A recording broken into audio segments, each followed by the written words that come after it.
Hello students, welcome to bio class. आज lecture number 3 है। इसके पहले के दोनों लेक्चर्स में हमने पढ़ा था कि कौन कौन से फैक्टर्स जो फोटोसिंथेसिस को अफेक्ट करते हैं। तो दो फैक्टर्स हमने पढ़ा था, लाइट और CO2, और देखा था किस तरह से ये दोनों फोटोसिंथेसिस के रेट को अफेक्ट करते हैं। अब हमें पढ़ना तीसरा एक्सपेरिमेंट क्या है।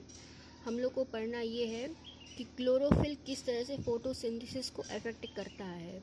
अगर क्लोरोफिल ना हो तो फोटोसिंथेसिस होगा कि नहीं होगा, तो इसको भी एक्सपेरिमेंट से ही प्रूव करना है। तो आज का हम लोग का मेन एम है experiment to prove chlorophyll is necessary for photosynthesis. तो चलिए एक्सपेरिमेंट स्टार्ट करते हैं हम लोग आज। सबसे पहले एक पॉटेड प्लांट लेंगे, एक पॉटेड प्लांट लेते हैं। अब ध्यान ये रखना है कि जो प्लांट हम लोग ले रहे हैं वो कोई भी प्लांट नहीं होना चाहिए। यहाँ पे वैरीगेटेड लीफ वाले प्लांट होने चाहिए, वैरीगेटेड लीफ वाला प्लांट होना चाहिए। अब वैरीगेटेड लीफ क्या होता है? ऐसे लीफ जो कई कलर में होते हैं, सिर्फ ग्रीन नहीं होता है, कई कलर्स में होते हैं। जैसे इसका एग्जाम्पल हो जाएगा क्रोटॉन, कोलियस, आप लोग नाम जानते हैं मनी प्लांट जिसे कहा जाता है, सिंपल लैंग्वेज में मनी प्लांट जिसे हम कहते हैं। तो मनी प्लांट का बोटैनिकल नेम क्या है? एपीप्रेमनम, एपीप्रेमनम ऑरियम, ऑरियम। तो ये मनी प्लांट का बोटैनिकल नेम है एपीप्रेमनम ऑरियम। तो यहाँ पे हम लोग को वैरीगेटेड लीफ वाला ही प्लांट लेना है, कोई भी प्लांट नहीं लेना है। तो आप यहाँ पे कोलियस भी ले सकते हैं, कोलियस बहुत ही कॉमनली घरों में पाया जाता है, मनी प्लांट भी कॉमनली पाया जाता है। और एक चीज़ ये देखिएगा, ये जो प्लांट होते हैं ये ऑर्नामेंटल प्लांट होते हैं, ये सभी ऑर्नामेंटल प्लांट्स होते हैं, सजावटी पौधे होते हैं ये सब। तो कोई भी प्लांट हम लोग यहाँ पे ले सकते हैं। मैंने एक दो लीव्स भी रखे यहाँ पे, ये देखिए मनी प्लांट का लीफ है, ग्रीन भी होते हैं और साथ ही साथ इस पे वाइट कलर के पैचेस भी होते हैं। इसके अलावा मेरे पास एक और लीफ है, ये देखिए ये बहुत ही अच्छा लीफ है, इसका नाम है अलेक्जेंडर्स लूस्ट्राइफ। इस लीफ का नाम, इस प्लांट का नाम है अलेक्जेंडर्स लूस्ट्राइफ। तो ये सबसे बेस्ट प्लांट है इस एक्सपेरिमेंट के लिए, और ये आपने अपने घरों में भी देखे होंगे प्लांट, ऑर्नामेंटल प्लांट्स के लिए यूज़ किया जाता है। आप देख रहे हैं इसमें वाइट साइड से वाइट कलर के पैचेस हैं और बीच में ग्रीन कलर के पैचेस हैं। तो ये सबसे अच्छा प्लांट है, आप ले सकते हैं। इस एक्सपेरिमेंट को आप घर पे भी कर सकते हैं। तो इसका पॉटेड प्लांट हम लोग को लेना है। सपोज ये पॉटेड प्लांट है,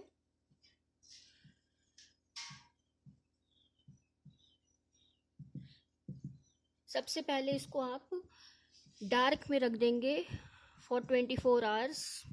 24 घंटे के लिए इसको हम अंधेरे में रख देते हैं, जिससे ये डी स्टार्च हो जाए।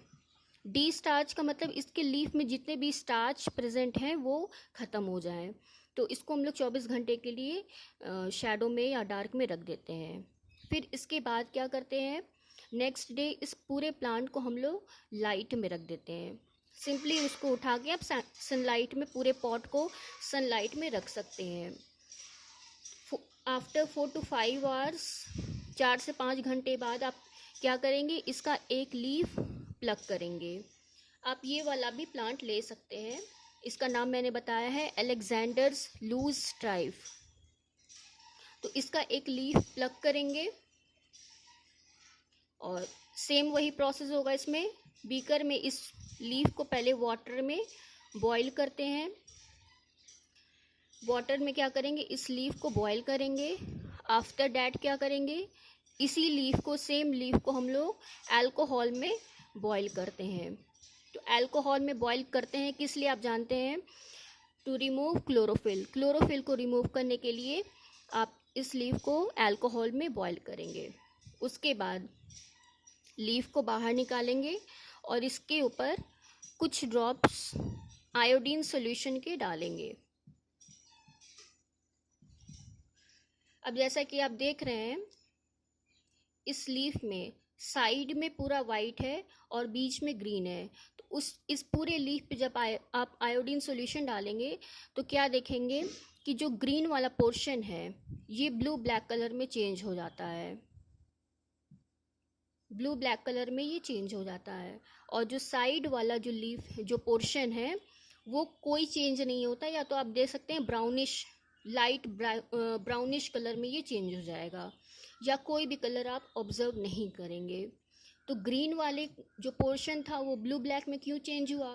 क्योंकि आप जानते हैं उसमें स्टार्च बना, और स्टार्च क्यों बना? क्योंकि आप जानते हैं इसमें क्लोरोफिल है। साइड वाले पोर्शन में ब्लू ब्लैक कलर नहीं हुआ क्योंकि इसमें जानते हैं, आप देख रहे हैं वाइट पोर्शन है, इसका मतलब इसमें क्लोरोफिल नहीं है। तो इस एक्सपेरिमेंट से प्रूव होता है what chlorophyll is necessary for photosynthesis. तो ये एक एक्सपेरिमेंट हो गया। अब नेक्स्ट एक्सपेरिमेंट हम लोग करेंगे, experiment to prove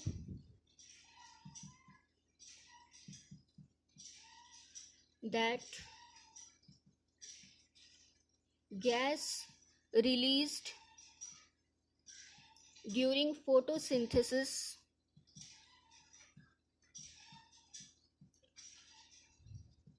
is oxygen।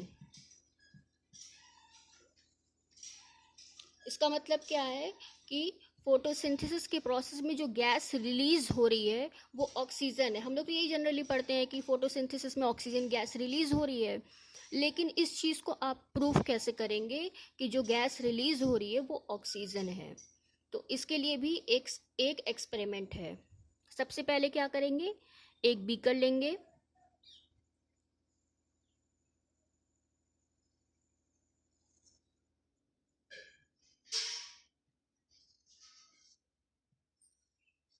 और एक प्लांट आता है हाइड्रिला।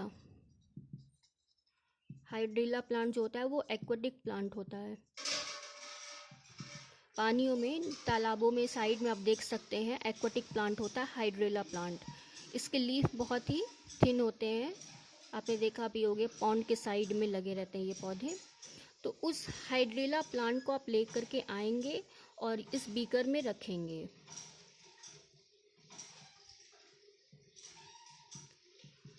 अब इस हाइड्रिला प्लांट के ऊपर आपको क्या करना है, एक इन्वर्टेड फनल रखना है। इन्वर्टेड फनल का मतलब है उल्टा फनल रखना है, इस तरह से इन्वर्टेड फनल रखना है। और इन्वर्टेड फनल के ऊपर एक इन्वर्टेड टेस्ट ट्यूब आपको रखनी है, इस तरह से उल्टे फनल के ऊपर आपको उल्टा एक टेस्ट ट्यूब इस तरह से रखना है, और इस पूरे अपैरेटस को आपको पानी से भर देना है। इस तरह से अपैरेटस को हम लोग सेट करेंगे। अब इस अपैरेटस को हम लोग सनलाइट में रख देंगे फॉर 5 to 6 आवर्स। 5 से 6 घंटे के लिए इस अपैरेटस को धूप में रख देंगे। कुछ समय बाद देखेंगे कि इन्वर्टेड जो टेस्ट ट्यूब है इसके ऊपर छोटे छोटे बबल्स बनने शुरू हो गए हैं, और बीकर में आप देखेंगे बीकर से होते हुए जो बबल्स होंगे वो टेस्ट ट्यूब में जाएगा। इस तरह से आपको एयर बबल्स दिखाई देंगे, और ये सभी एयर बबल्स कहाँ जाएगा, टेस्ट ट्यूब के ऊपर इकट्ठा हो जाएगा। तो जिससे आपको पता चल रहा है कि यहाँ पे कोई गैस कलेक्ट हो गई है। यहाँ पे इन्वर्टेड टेस्ट ट्यूब में एक गैस कलेक्ट हो गई है। अब गैस जो है वो ऑक्सीजन है, इसको कैसे प्रूव करेंगे? तो क्या करेंगे, इस पूरे अपैरेटस को हटाएंगे और इस टेस्ट ट्यूब को थंब से बंद कर देंगे, यानी कि टेस्ट ट्यूब के ऊपर थंब से बंद कर देंगे। अब इस टेस्ट ट्यूब में से गैस को जब रिलीज़ करेंगे और एक मैच स्टिक जला के ले आएंगे। मान लीजिए ये टेस्ट ट्यूब है, इसमें से जब गैस रिलीज़ हो रही है और जलती हुई, जिसको कहते हैं माचिस, अगर आप ले आएंगे तो देखेंगे गैस बहुत ही ग्लो के साथ जलेगी। गैस जो है बहुत ही ग्लो के साथ जलेगी, गैस जो है ग्लो करने लगेगी। तो गैस ग्लो कर रही है, इसका मतलब ये गैस जो है वो ऑक्सीजन है। कैसे प्रूव हुआ ऑक्सीजन है? क्योंकि आप जानते हैं oxygen gas is supporter of combustion.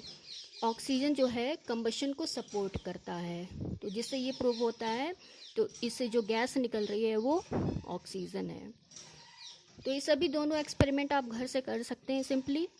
बहुत ही सिंपल एक्सपेरिमेंट है, बस आपको हाइड्रेला प्लांट चाहिए, और पिछले वाले एक्सपेरिमेंट के लिए आपको क्रोटॉन प्लांट ले सकते हैं, कोलियस प्लांट ले सकते हैं, मतलब वेरीगेटेड लीफ लेना है आपको। वेरीगेटेड लीफ मतलब कि ऐसे लीफ जो एक से ज़्यादा कलर में हो, ग्रीन, वाइट, आपने देखा होगा पर्पल भी होते हैं। तो वेरीगेटेड लीफ करके लेके आप कर सकते हैं दोनों एक्सपेरिमेंट को। तो एट लास्ट हम लोगों ने फैक्टर्स पढ़ लिया कि कौन कौन से फैक्टर जो हैं फोटोसिंथेसिस को अफेक्ट करते हैं। लाइट हो गया, फिर उसके बाद क्लोरोफिल, ठीक है, और उसके बाद क्या था अपने CO2, और लास्ट में ये पढ़ा कि फोटोसिंथेसिस में जो प्रोसेस में जो गैस रिलीज होती है वो ऑक्सीजन होता है। तो उसको भी हम लोगों ने करके देख लिया। तो ये पूरा फोटोसिंथेसिस का ये एक टॉपिक जो है वो ख़त्म होता है। और फोटोसिंथेसिस आप जानते हैं ऑटोट्रॉपिक में आता है। अब हम लोग को पढ़ना है हेट्रोट्रॉपिक न्यूट्रिशन।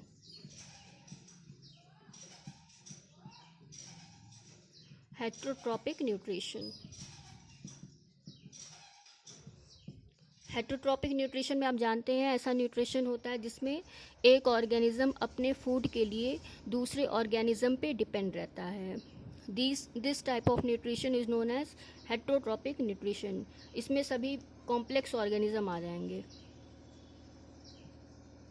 सभी कॉम्प्लेक्स ऑर्गेनिज्म आएगा, चाहे ह्यूमन्स हो, एनिमल्स हो, कोई भी हो, सब हेट्रोट्रॉपिक और न्यूट्रिशन में आ जाएगा। इसी से रिलेटेड एक टॉपिक आता है फूड चेन, थोड़ा सा वो भी डिस्कस कर लेते हैं। फूड चेन क्या होता है? ये एक ऐसा चेन होता है जिसमें एक ऑर्गेनिज्म दूसरे ऑर्गेनिज्म के ऊपर फूड के लिए डिपेंड होता है। This is a type of chain in which one organism depends on other organism for its food.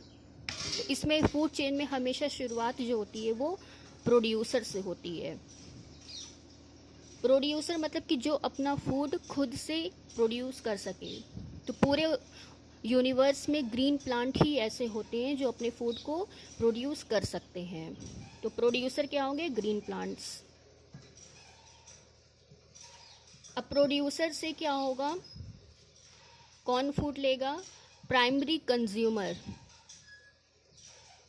Primary consumer, primary consumer यानी कि ऐसे एनिमल्स जो ग्रीन प्लांट्स या प्लांट से प्रोड्यूस प्रोडक्ट को खाते हैं। तो आप जानते हैं हर्बीवोर्स इसमें आ जाएंगे।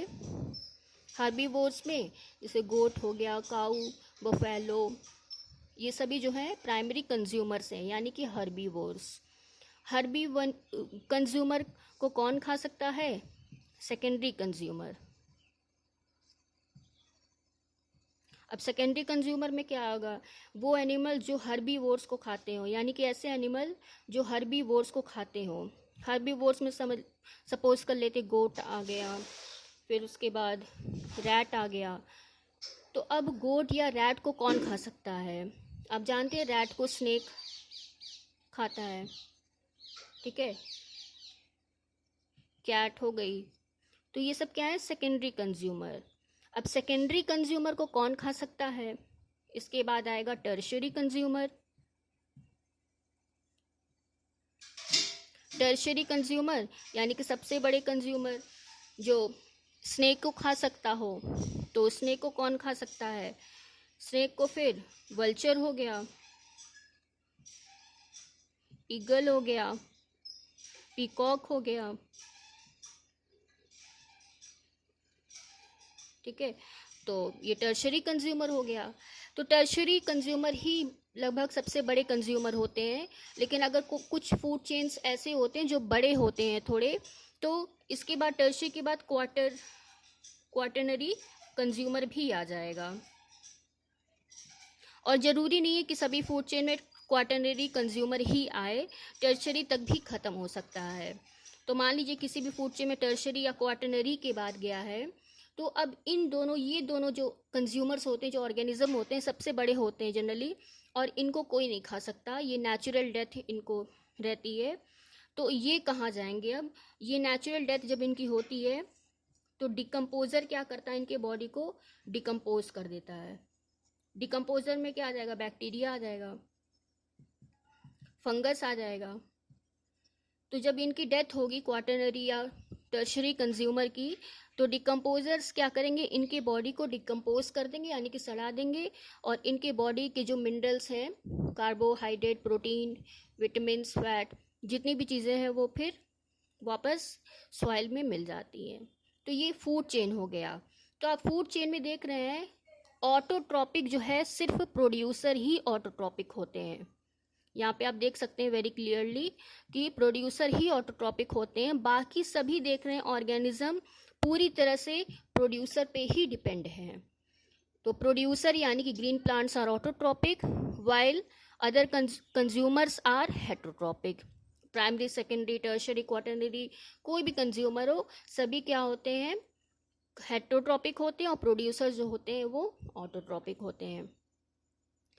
तो हम लोगों ने ऑटोट्रॉपिक और हेटरोट्रॉपिक समझ लिया। अब हेटरोट्रॉपिक के भी कई सारे पार्ट होते हैं, तो उसको नेक्स्ट वीडियो में डिस्कस करेंगे। Till then take care.